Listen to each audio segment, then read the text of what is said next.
Now let's go to defamation. This is big. Remember, defamation, 3 things need to happen. Was the statement about the misconduct true? Did they say it to third parties? Did she lose something from it? That's what we're talking about. All right, so defamation, count 1. Plaintiff incorporates the foregoing paragraphs, that's 10 through 25, as fully set forth herein, as described above. Defendants acted in concert, which means everyone worked together. It's like you can almost say conspiracy. Engaged in acts to defame plaintiff, which is Adrianah Lee, by falsely accusing her of illegal conduct by causing harm to her reputation for honesty and credibility in the public and attempting to downplay and obscure and harm done to plaintiff by Crazyslick. So remember, the illegal conduct, was she convicted? If the answer is no, then that was a false statement saying she committed sexual misconduct. And she calls it out in the next line right here. The statements made by the defendants were false, were defamatory, and were made with malicious intent or negligent disregard for the truth. When you see or, it's not so cut and clear to me. When I see or, I see she doesn't know if they knowingly made a false statement.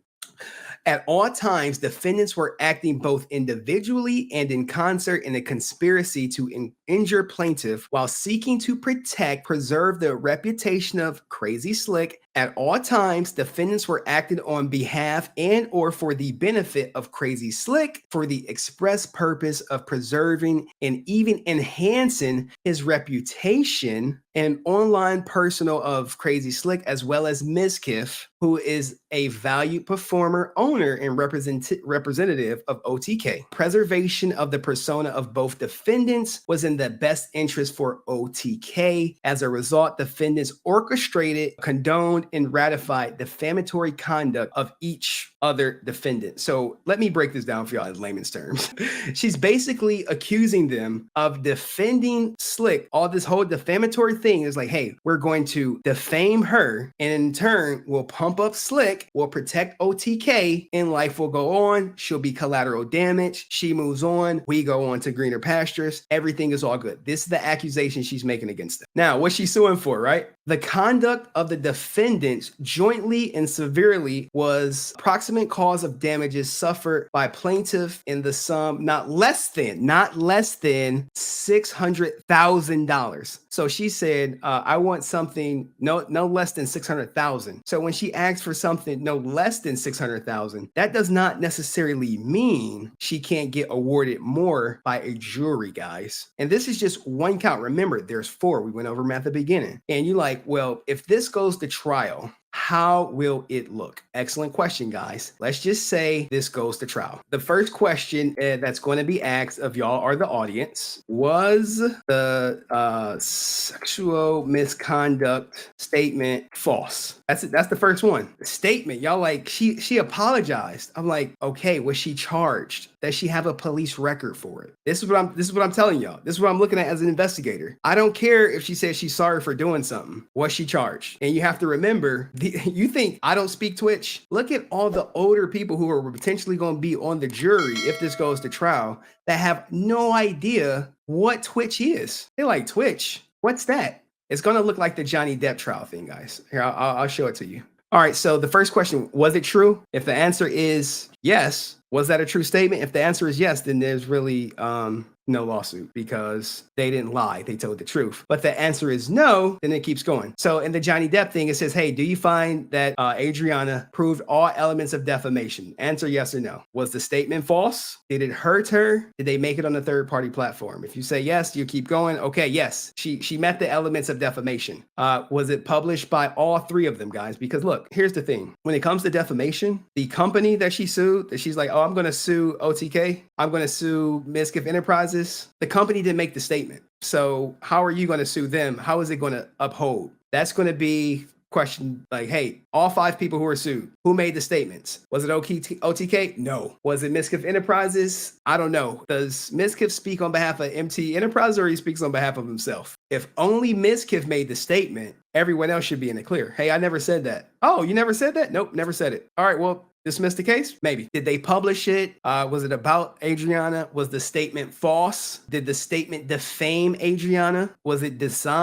statement designed to defame her? These are all questions that's going to be on the jury sheet as they're watching it. If you answer yes to everything, to each subpart of the questions, answer the following question. Do you find that Adrianah has proven clear and convincing evidence that those three people acted in malice? That's the defamation thing. All right, let's keep going, guys.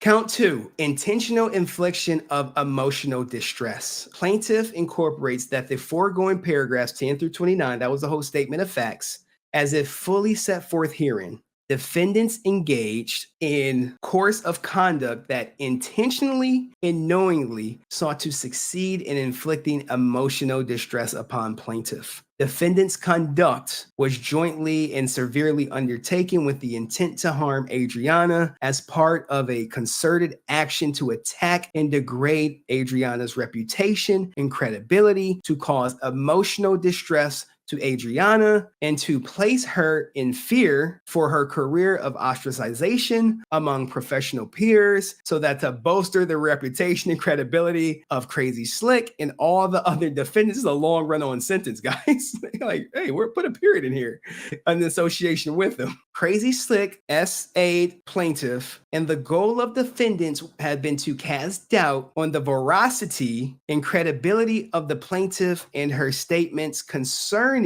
wrongdoing committed by Crazyslick. Defendant's conduct was knowing and intentional and resulted in plaintiff suffering significant emotional distress. This is very hard to prove, guys. The acts of defendants were extreme in their efforts to diminish the credibility of the plaintiff's statements regarding the SA committed by Rodriguez, which is they put molestation or whatever, in the defendant's efforts to bolster the reputation and standing of Rodriguez and other defendants who have association with him. Here we go again. Hey, what's she suing for? The conduct of the defendant set forth above have been proximate to cause damages to the plaintiff.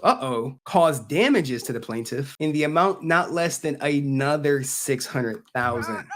Now, if you go through this, you see there was some gray in there. One, cast doubt. Hey, they did this to cast doubt. How can you prove that they did this to cast doubt? Like, what's the proof? Remember, I told you got the speculation or whatever. Intentionally, right here, like this part right here, defendants engaged in course and conduct that intentionally and knowingly. Now you're kind of like reading intentions, plaintiff's reputation and credibility to cause emotional distress to plaintiff and place her in fear for her career and ostracization.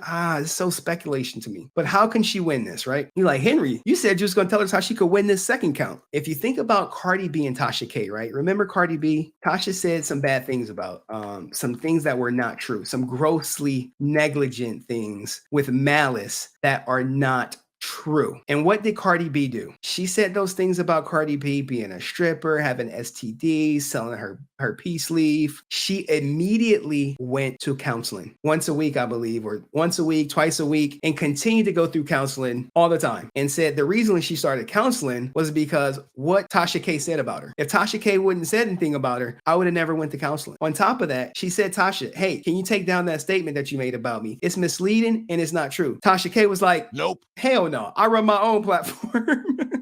I'll leave it up there. That's why I don't say anything about people that are not like opinions or whatever. Like if I say someone's is cringe, it's just an opinion. I know what it's like to be false allegation.